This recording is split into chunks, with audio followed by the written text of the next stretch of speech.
This is Victoria and Michael. They are three-dimensional models of the human body by Daz Studios. They are displayed in the Poser animation program. When Mimi makes a doll with an extreme pose, I model it first in Poser. When she approves the model, I print out front, sides, and back views in the size that she uses for dolls. Then she sculpts any necessary pieces in clay and drapes them to create the doll pattern. When the doll is sewn and stuffed, she adjusts the pattern for any corrections and makes a new doll.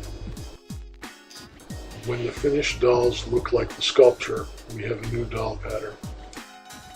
When Mimi makes a doll, she uses quarter scale, that is 1/4 life size, or 1/4 inch on the doll equal 1 inch on a real person, or 1 centimeter on the doll equals 4 centimeters on a real person.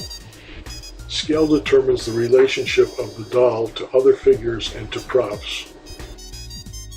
Quarter scale is convenient because many objects are available in quarter scale size. Many fabrics and trims are available with patterns suitable for quarter scale. Quarter scale dolls are a convenient size for collectors. At 15 to 19 inches tall, they don't take up too much space. Quarter scale dolls are the easiest to make. They are easier to sew than smaller dolls, and they take less work to stuff than larger dolls.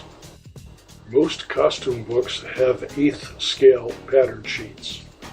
1/8 scale pattern sheets fit conveniently on the page size of the books. 1/8 scale patterns are too small for human fingers, so double the patterns on a computer or a copy machine and you have quarter scale patterns ready to use. Proportion is the relationship between a figure and parts of itself. Most adults are 7 1/2 heads tall. That is, if you measure from the top of the head to the bottom of the chin, the total height of the figure is 7 1/2 times the height of the head. This is very inconvenient mathematically. Things don't line up. For artistic figures, such as dolls, we usually use 8 heads rather than 7 1/2.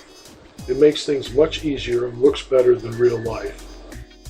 The head is usually narrower than it is tall. Most adults have a head that is about 1/3 as wide as their shoulders.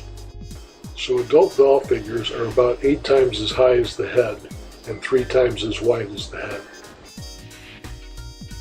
A line drawn underneath the second head length is just below the nipples. A line drawn under the third head length is just above the navel. A line drawn under the fourth head length is at the base of the genitals, almost at the crotch. A line drawn under the sixth head length is just below the knees. Adult figures are 8 head lengths tall and 3 head widths wide. Proportion changes with age. Younger people have larger heads in proportion to their bodies. Proportion does not change with scale. Babies are approximately 4 heads tall and 1 1/4 heads wide. Their heads are very large in proportion to their bodies. Tweens are approximately 6 heads tall and 2 heads wide.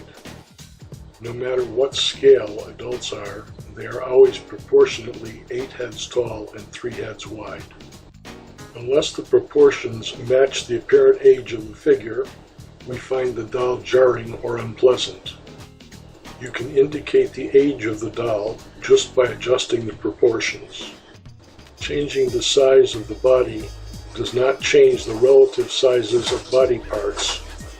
Changing the body size allows for different physiques. The models show an average figure in short, medium, and tall. Widening the short figure gives a short, stocky figure. Narrowing the tall figure gives a tall, thin figure. Making the head larger with respect to the body gives a younger appearance. Babies have very large heads, but the face features are all squeezed into the lower third of the face. Changes in size at the same age do not affect the proportion or relative size of the body parts to one another. Changing the size of a figure changes the body scale. It does not change the body proportions. The head remains the same height as the pelvis. The spine remains the same relative length of 3 heads. The legs remain the same relative length of 4 heads. The hand extends from the chin to the middle of the forehead, where the third eye would be. Similarly, the hand is the same length as the foot, not including the toes. The distance from the shoulder to the elbow is the same as the distance from the elbow to the palm of the hand. The distance from the hip to the knee is the same as the distance from the knee to the bottom of the heel. The facial features also have proportional locations. For an adult, the eyes are exactly halfway down the head. In the drawing, the bottom of the head has been divided into fourths. The nose and mouth are located as shown in the drawings. For younger people, the features are squeezed together in the lower part of the face. The size of the eyes is proportional to the width of the head. There is an eye length between the eyes, and another eye length at each side. Scale determines the relationship of the figure to other figures and to objects. Proportion determines the relationship of parts to the whole figure. Happy dolling!